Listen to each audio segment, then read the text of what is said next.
Welcome back to Alchemical Astrology. I'm Melusine, your celestial tour guide with the full harvest moon in Pisces report. We began a new moon cycle in Virgo at the end of August and are now about to cross the threshold into Pisces with a full lunation. I'd like to spend a little time discussing this world-bridging axis between the mutable earth and water signs before examining the aspects presented by the sky clock for this date. What is important to know here is the elements of earth and water are feminine by nature and are therefore receptive in terms of their energetic signatures. As a consequence, intuition has a large role to play in this dynamic of polarities.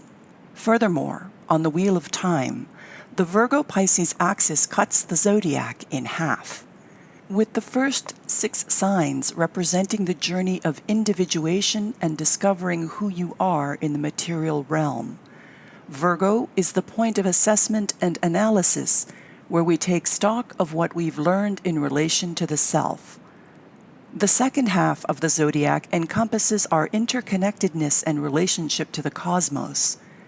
Pisces, as the last sign of the zodiac, is another landmark in the soul's journey. It is also an ending of sorts, but very different to the Virgo accountability ledger. Pisces reverberates with the desire to transcend and merge. It is the home of the mystic and the place where spirituality plays its part in our perceptions of space and time. We must nonetheless remain aware that the age of Pisces is at an end as well, and a shift in perception towards Aquarian values is necessary now if we are to evolve as a species in harmony with universal laws and the song of creation. So how do we effectively accomplish this in the here and now? Let's take a look at what the moon is telling us as she traverses the sign of the fishes. The full lunation occurs precisely at 17 degrees of Pisces, which is in the second decan of Pisces, and this 10 degrees is directly influenced by the moon herself, working with Jupiter, the traditional ruler of the sign.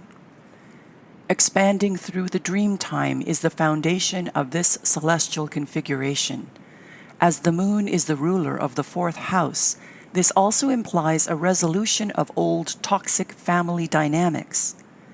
This is further supported by 6 planets in retrograde. Full moons are a time for releasing what no longer serves, and this is a crucial element in the transcendence process for both the individual and the collective at this time. Bear in mind that Aquarian waters are the direction we are swimming towards, and this marks the end of the guru and messianic mindset. In order to effectively sail through the storm of old systems dissolving, we must dream a new dream of self-empowerment and take the helm when it comes to shaping our own destinies.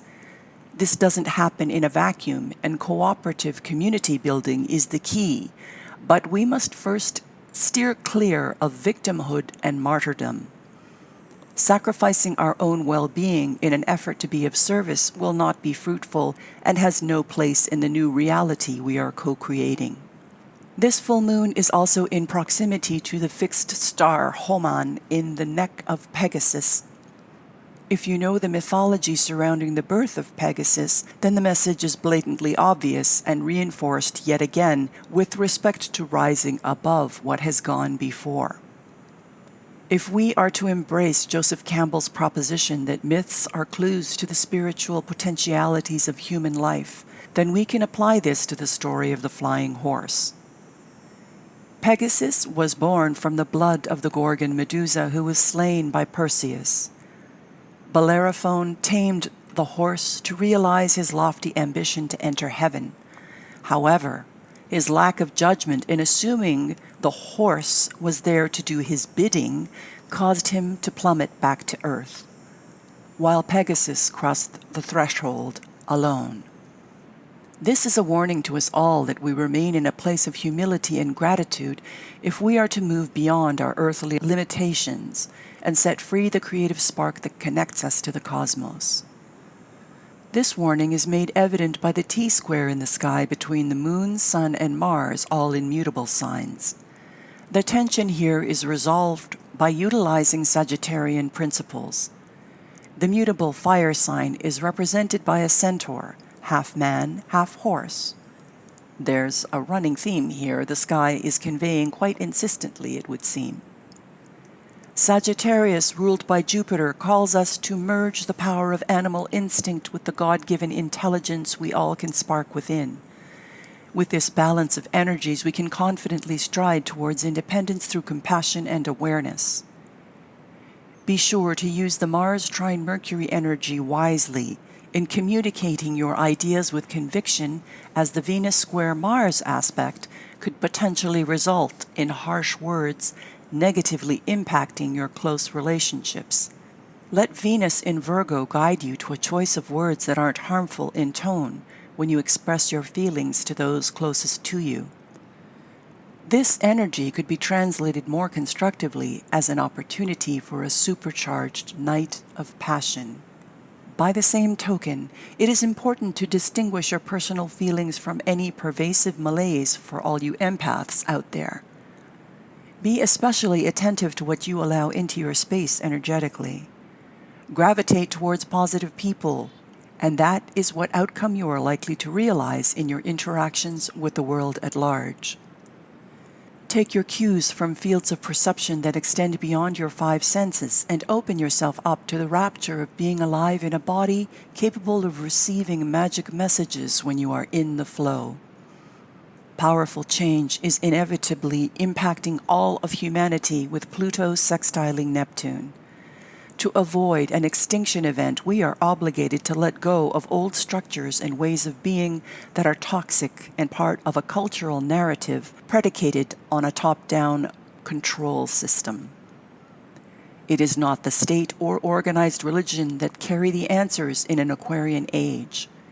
We must instead embrace a humanitarian approach involving a collective dream that embraces all creative forms of self-expression, respecting the individual and collective through a cohesive individuation.